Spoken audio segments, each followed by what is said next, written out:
What's up, guys? Welcome back to Newswave. Several Switch 2 ratings have appeared online for unannounced games over the last several weeks, and now another company is getting in on the mix with a bunch of mystery Switch 2 titles that have appeared online, and we'll go over that as well as why people are now pointing to maybe a certain kind of Nintendo event happening here soon.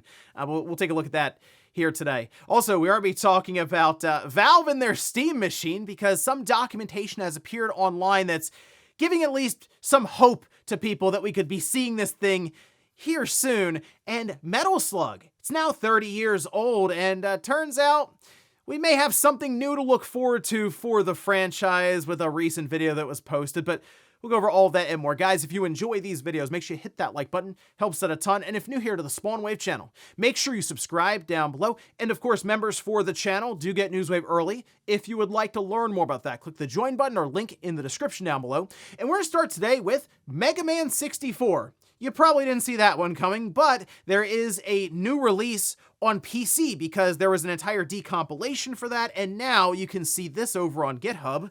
We have Mega Man 64 Recompiled. So right now, the current enhancements, high frame rate support, widescreen support, and there are still, of course, several bugs for this release. But yes, you can download it. You will need to then, of course, provide the assets from a ROM and everything. However, it's already been showcased by Video Game Esoteric, and you know, it looks good. I mean, I am somebody who really enjoyed Mega Man Legends back in the day, but also Mega Man 64 was a good version on the N64, and I rented that one several times. So it's cool to see these different projects, because once this happens and it can be recompiled for different platforms, you will legitimately see it get ported all over the place. The Vita recently has been getting all kinds of ports at the result of different decompilations. So, I don't know, just kind of fun to see Mega Man 64 pop up, and yeah, you can download it and try it out for yourself right now. Also, it looks like this week we will have Assassin's Creed Black Flag Resynced finally revealed, and we've been following this for what feels like forever now, but Tom Henderson did share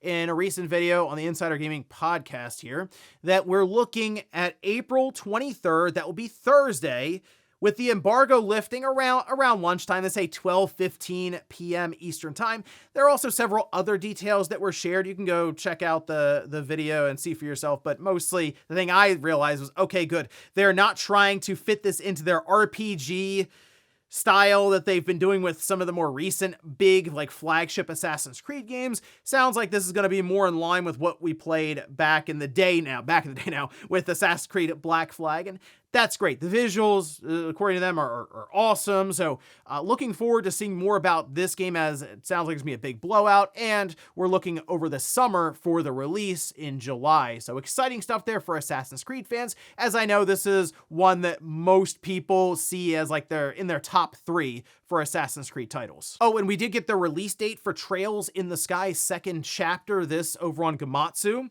where they say Trails in the Sky second chapter will launch for PlayStation 5, Switch 2, Switch, and PC via Steam on September 17th worldwide. Here's the deal with the physical copies, okay? In the West, it will be available physically and digitally, of course, PlayStation 5, Switch 2, and Switch. In Japan, however, the physical edition will only be available for PlayStation 5 and Switch 2. So I'm still playing through, okay, the first game here that came out last year. I'm still working through that one, all right? So I have a bit more than 50 hours or so into it. I will be done that game before this one comes out. It's just I had to put it to the side a little bit because all this other stuff was dropping, and it got very crowded, all right? So I'm working through it. I'll get there, and I'm looking forward to actually finishing that one and then not having to wait even a full year at this point.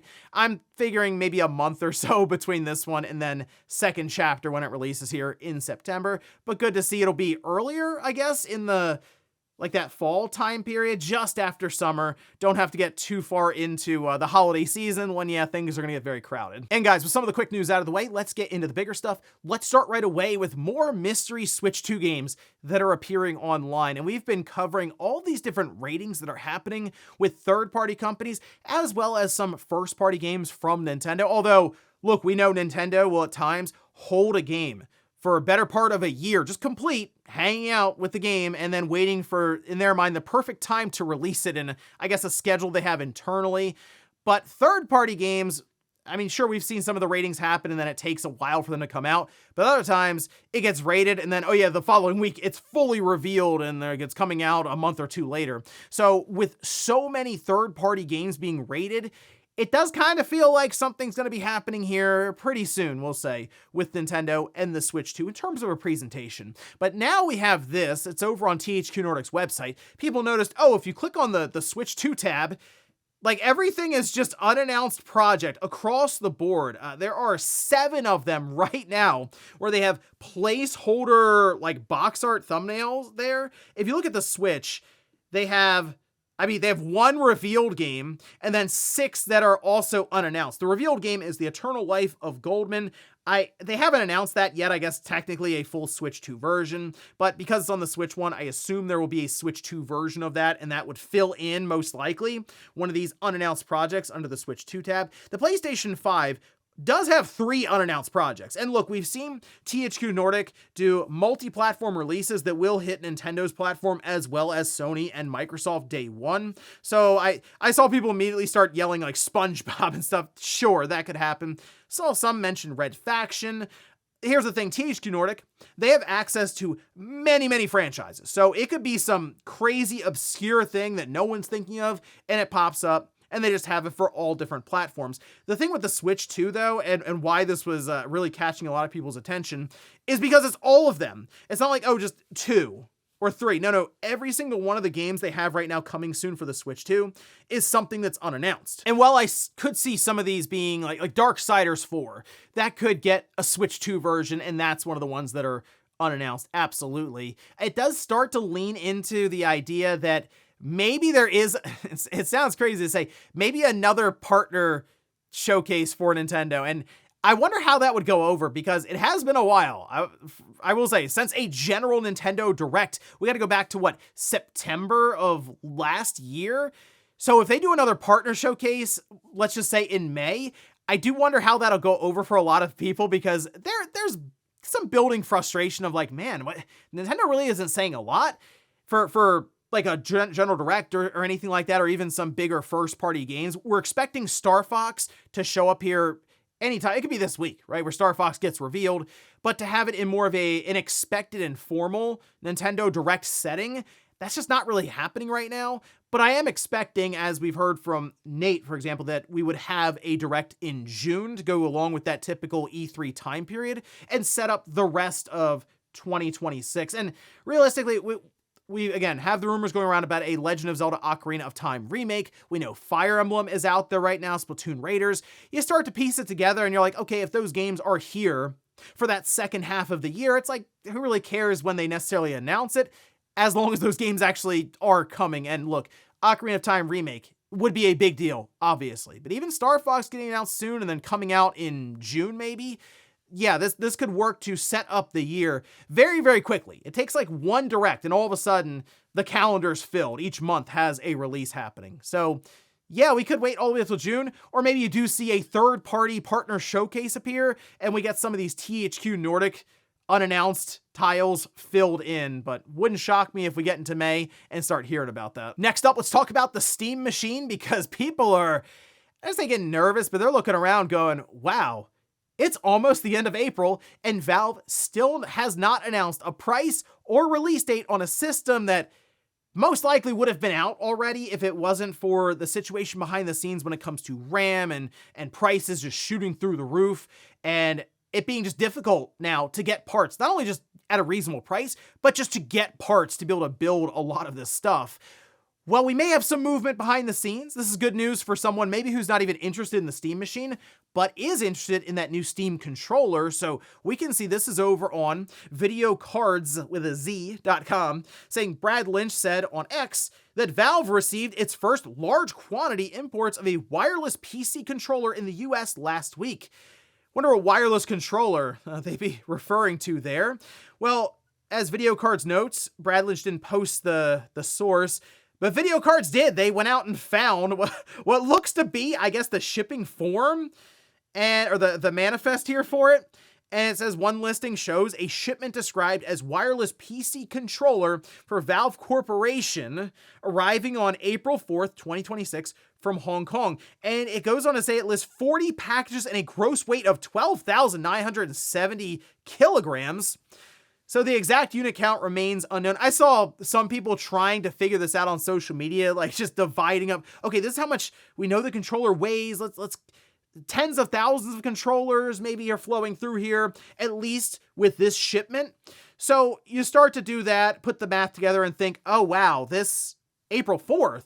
Okay, so they're getting the controllers all set up in different warehouses here in the US, all right? And that would be expected since, again, the system's already supposed to be out, I believe. And even so, the controller, it feels like they want to launch everything at once. Plans can change.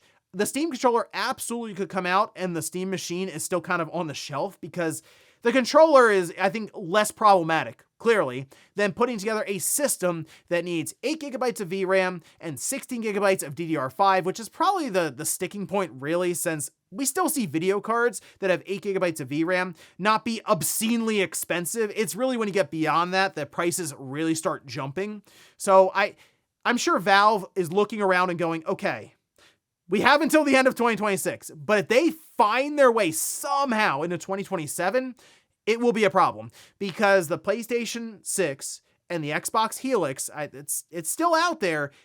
And if they can't get this system down to say $700, but then Sony shows up with a $750 to $800 PlayStation 6 that is significantly more capable, that's going to look very, very awkward for Valve. I know the Steam machine still has a lot of advantages. The fact that it's a PC and you can do a lot with it, but for just pure gaming, it's going to be hard to stack up versus a PlayStation 6. Or if this Project Helix thing really is just a PC, and yes, it's more expensive, maybe by $400 or $500, but if it is significantly more capable, some people might save and just say, you know what, I will get the Project Helix. So basically, the Steam machine has to come out sooner rather than later, or that will be an issue for Valve. Hopefully, seeing the Steam controllers in transit here, getting set up, does signal that we could be a month or two away from the Steam machine releasing, as I figure they're going to pair a Steam controller with the Steam machine. So if they're getting all this lined up and ready to go, we would expect an announcement, I figure, sometime in May, and they get this thing out the door by June. But they got to get moving here if they're going to be doing that. Next up, let's talk about another video game movie adaptation, as we did get the release date in the theaters for the Call of Duty movie. Okay, so this we could see over on their X account saying, lock it in. The Call of Duty movie drops into theaters on June 30th, 2028. I do find it comical with games. Sometimes we have to wait until a few months away from the game releasing for them to give us the release date. And then with movies, they go, hey, it's going to be out in a bit over 2 years. We're just going to give you the release date now. I mean, a lot more can go wrong, obviously, with a game in development as opposed to a, 2-hour movie, maybe at most. But still, it's just fun to see how different things are between the two when you do have crossover like this for a video game movie. Anyway, if we look at Hollywood Reporter, they say TV creator Taylor Sheridan is diving back into the movie business as screenwriter of the project, penning the script with Pete Berg, who will also direct an adaptation of the first-person shooter game.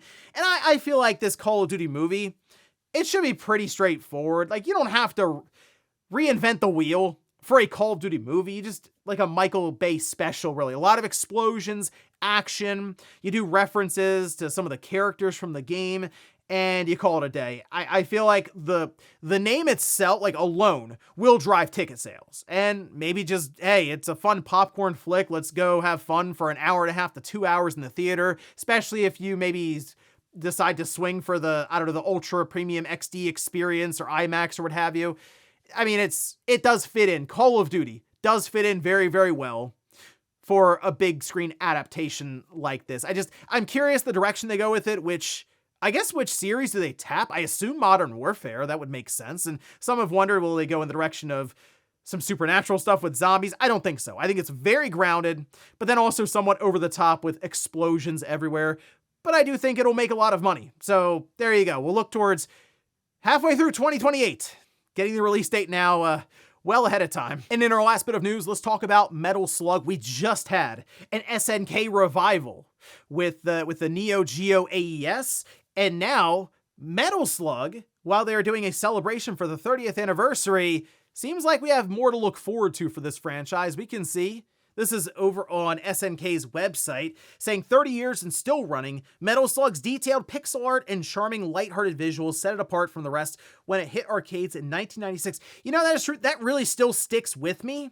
Just thinking about the animations, the pixel art, but just the overall style of that game, it always looked higher quality than really any other 2D game around it at that time. And it's aged beautifully to this day. And that's the thing when it comes to a lot of those 2D games from that time period.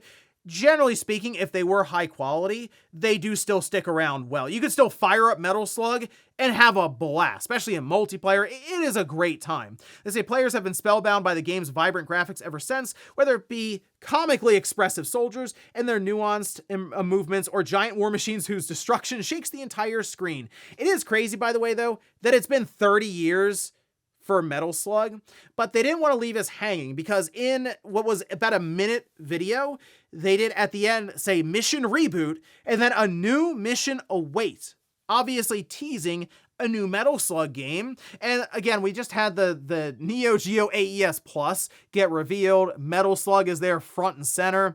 I assume it's going to be still more Metal Slug. I don't think they're going to try to go crazy and, oh, all of a sudden it's a 3D shooter or something. But I think now, especially looking at where we are with technology and some of the things you can do, especially with the art style or 3D generated visuals, but in that 2D plane, I still think they're going to stick with the standard kind of pixelized look. But after seeing what, say, Square Enix has been able to do and accomplish with their HD 2D look while still leaning into kind of the retro aesthetic, I wonder if they have plans to do something different, is maybe the best way I'll put it. Don't necessarily have to. I still think you do Metal Slug like Metal Slug. And of course, the diehards or the longtime fans will get a kick out of it, buy into it, have a great time. But I also feel like they probably are thinking, how can we attract more people to a franchise that has stood the test of time? It's, again, 30 years. And I'm just excited to see what else they have in store for us. Even if it's just, hey, here's a new Neo Geo AES system. Why not? With Metal Slug. Get it with the whole cartridge and everything. 30 years of Metal Slug, though. I did actually run a poll, which we'll go to here in a second, because I wanted to see how many people have experience with the franchise. And we can see that poll here, where I asked, have you played a Metal Slug game before? 60% say yes. 40% say no. So I never had a chance back in the day to play Metal Slug in the arcade. I think the first time I really played Metal Slug was at a friend's house on the PlayStation 2. This is what, Metal Slug 3, I think. But after that, I ended up playing a lot of the Metal Slug games, funny enough, through emulation, just going back through like Neo Rage and stuff and checking them out. But it's just, it's an awesome multiplayer experience that still holds up now. So even if you have to go back and emulate a bunch of the Metal Slug games, absolutely worth doing. And it was nice to see that, yeah, the majority of you out there have played a classic title here with Metal Slug. Let me know in the comments, I guess, what's the best Metal Slug game? Let's say someone has never played the series before. What is the Metal Slug game you would recommend them checking out for the first time? And we'll finish up with the comment of the day, as you're seeing here. This is from T-Bone, who says, as soon as I hear extraction shooter, I fast forward.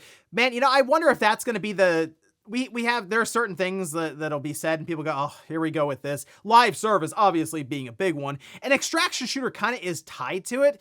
But I do wonder if extraction shooter is going to become that. I think a lot what it comes down to is the phrase indicates trend chasing now, especially because of what Arc Raiders has done. Escape from Tarkov, I think just because it was on PC and you needed like a specific launcher and stuff for it that people were using. It's not like, I guess it was kind of niche then. But with Arc Raiders, that really exploding onto the scene and pushing the extraction shooter like that, it does feel like, oh, you're doing extraction shooter because Arc Raiders did it. And I feel like people are going to keep hearing about extraction shooter, and maybe the thing comes out, it doesn't work out, and you have another notch in the belt of extraction shooters that have not succeeded. Eventually you get to the point, yes, where you kind of roll your eyes a bit. Also, I just think extraction shooter for a lot of people it's just not that appealing because, yeah, you do lose everything if you die, and they're like, I don't I don't really feel like getting into that, so I'll just look for some other multiplayer game that I can play. And ladies and gentlemen, that's going to do it here for Newswave. If you enjoyed this video, guys, hit that like button. If not, hit the dislike. Leave comments down below about everything we talked about here today. If you missed last week's Newswave, I'll leave it up here in a card. Or maybe you were excited about Dragon Ball Xenoverse 3 getting announced this weekend. I did an entire video going over that and reacting to that announcement. I'll leave it right below. Thanks, guys, for watching, and I'll see you next time.